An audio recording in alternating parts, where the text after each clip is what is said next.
Vào cuối thế kỷ 20, bị giới hạn bởi một vùng đất nhỏ và địa hình khắc nghiệt, khu đô thị nơi đây đã phát triển trở thành một trong những nơi dày đặc và thẳng đứng nhất trên hành tinh. Với nhiều tòa nhà cao hơn 500 feet so với bất kỳ thành phố nào khác trên thế giới.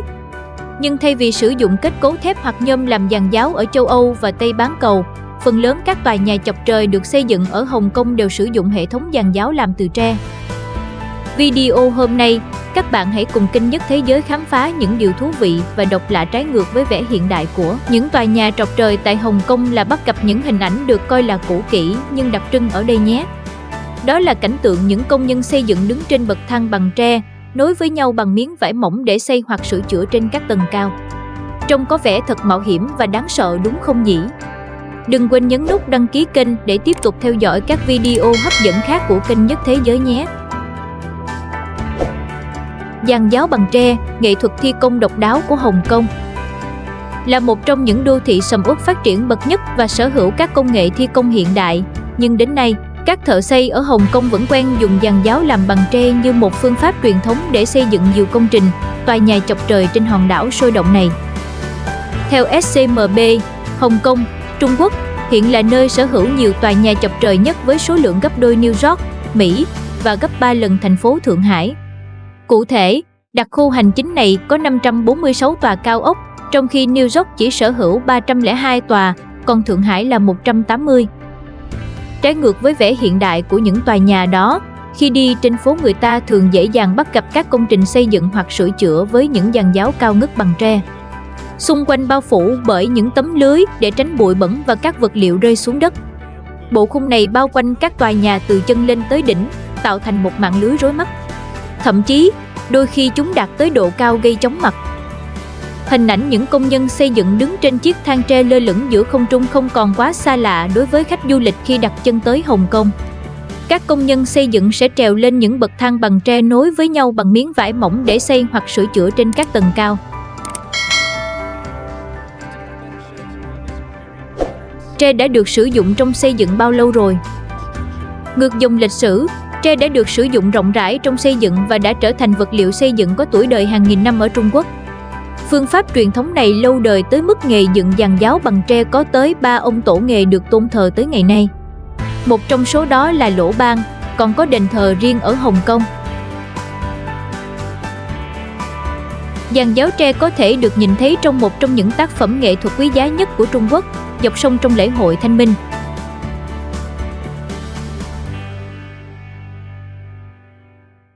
Tác phẩm của nghệ sĩ Hoàng gia Zhang Yeduan 1085 đến 1145 nổi tiếng với việc mô tả cuộc sống đường phố hàng ngày dọc theo sông Bian ở Bianjin, thủ đô của triều đại Bắc Tống.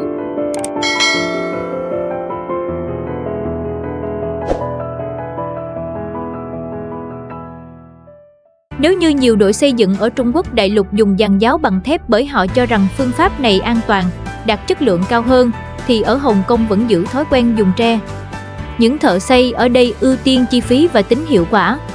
Bởi vậy, tre trở thành vật liệu xây dựng hoàn hảo. Tre giàn giáo của Hồng Kông thường có nguồn gốc từ khu vực Triệu Khánh ở tỉnh Quảng Đông và vùng Quảng Tây ở miền Nam Trung Quốc, giáp biên giới Việt Nam.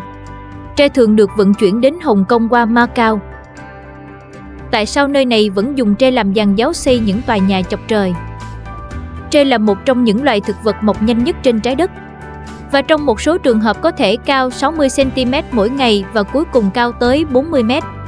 Tre có rễ ngầm dày gọi là thân rễ, có thể phát triển nhanh chóng, tạo ra những chồi mới cách xa hàng mét.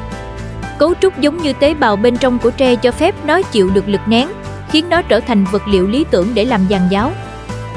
So với thép hoặc nhôm, chúng rẻ hơn nhiều. Chúng trở thành vật liệu xây dựng có tính dẻo dai, linh hoạt, chắc chắn và bền bỉ suốt nhiều thế kỷ.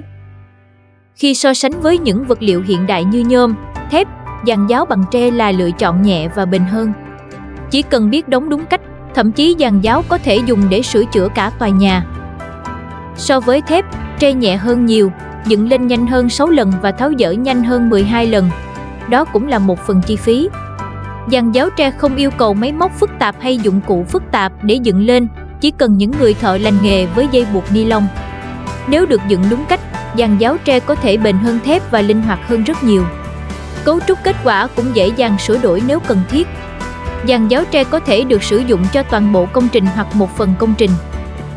Những thợ xây giàn lành nghề cũng phải mất nhiều năm mới làm chủ được kỹ năng này. Những giàn giáo tốt nhất vẫn cần thêm lực đỡ ở dạng dầm kim loại để thanh tre dựa vào. Và phương pháp truyền thống này ngày nay vẫn được thợ xây ở Hồng Kông sử dụng. Ở Hồng Kông, người ta thường thấy những ban công tre nhô ra từ các phía của các tòa nhà nơi việc cải tạo đang được thực hiện trên từng căn hộ, nhiều tầng trở lên. Một cột tre cũng có thể được cắt để phù hợp với một không gian khó xử, lý tưởng cho Hồng Kông, nơi không gian xây dựng có thể chật hẹp giữa mê cung dày đặc của các tòa nhà. Ở Hồng Kông, hai loại tre được sử dụng trong hầu hết các giàn giáo, Caoutchouc, tre cực và Maojiue, tre tóc. Maojiue dày hơn và chắc chắn hơn, đường kính khoảng 75mm, thành dày ít nhất 10mm. Nó được sử dụng làm giá đỡ chịu tải. Caoutchouc mỏng hơn, rộng khoảng 40mm sẽ tăng độ kiên cố cho kết cấu và được sử dụng làm bệ, giằng và đỡ ngang. Tất cả tre đều có tuổi đời ít nhất 3 năm và được phơi khô ít nhất 3 tháng. Mỗi mảnh dài khoảng 7 mét, có thể được cất giữ ngoài trời và thường có thể sử dụng được 3 lần trước khi nó bắt đầu uốn cong, tách ra và yếu đi.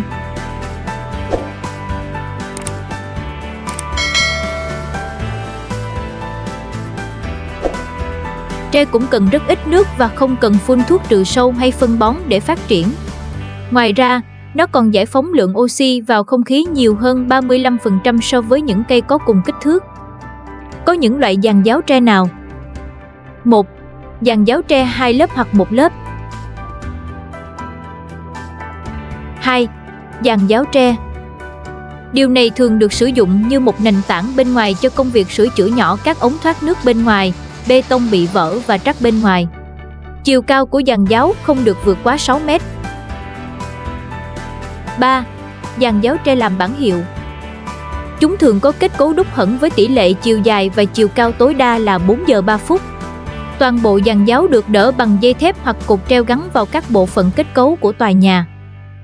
Dù là loại nào thì giàn giáo tre cũng phải được tháo dỡ từ tầng trên xuống tầng thấp nhất, từ ngoài vào trong, phần không chịu lực trước phần chịu lực. Những người giàn giáo leo tre là ai? Họ là những người nhện ngoài đời thực của Hồng Kông, leo lên những độ cao chóng mặt bằng sức mạnh, kỹ năng và thần kinh thép. Nhưng tương lai của ngành kinh doanh giàn giáo tre vẫn bấp bênh, một phần do thiếu máu mới khi nhiều người chuyển sang lĩnh vực xây dựng khác như uốn thanh. Ngày nay, có 2.479 giàn giáo tre đã đăng ký ở Hồng Kông.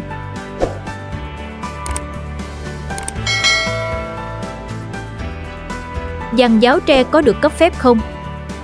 Nhiều kỹ năng giàn giáo đã được truyền từ bậc thầy sang người học việc trong hàng trăm năm. Ngày nay ở Hồng Kông, hầu hết những người mới tuyển dụng đều phải trải qua khóa đào tạo kéo dài 1 năm với Hội đồng Công nghiệp Xây dựng Hồng Kông để có giấy phép. Đào tạo bao gồm việc học cách xây dựng các bệ tre đủ an toàn và chắc chắn để giữ công nhân xây dựng trên tất cả các địa điểm khác nhau có thể tưởng tượng được. Tuy nhiên, phần khó khăn nhất của công việc là thắt nút thích hợp để cố định các cọc tre. Công việc này có thể phải mất nhiều năm mới thành thạo. Công nhân thường được chia thành 3 cấp bậc. Những người mới vào ngành là người học nghề trong 2 năm.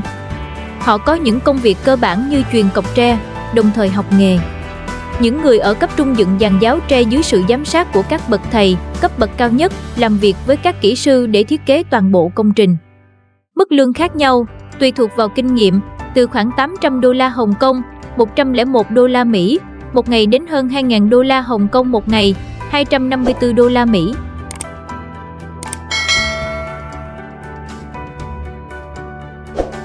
Truyền thống kêu gọi một người tập sự giàn giáo để khám phá xem anh ta có nguy cơ gặp bất hạnh hay không. Nếu vậy, một thầy phong thủy có thể đề nghị một buổi lễ để giúp loại bỏ những ảnh hưởng tiêu cực. Mỗi buổi sáng, trước khi đi làm, người học nghề cũng phải lưu tâm đến lời nói của mình để không có điềm xấu cho mình và đồng nghiệp. Những người công nhân đôi khi tôn thờ các vị thần và đeo một chiếc thắt lưng đặc biệt được cho là bảo vệ họ khỏi những điều xui xẻo. Không có gì lạ khi những người thợ giàn giáo làm lễ bái sang để cầu may trước khi lắp dựng giàn giáo ở địa điểm mới.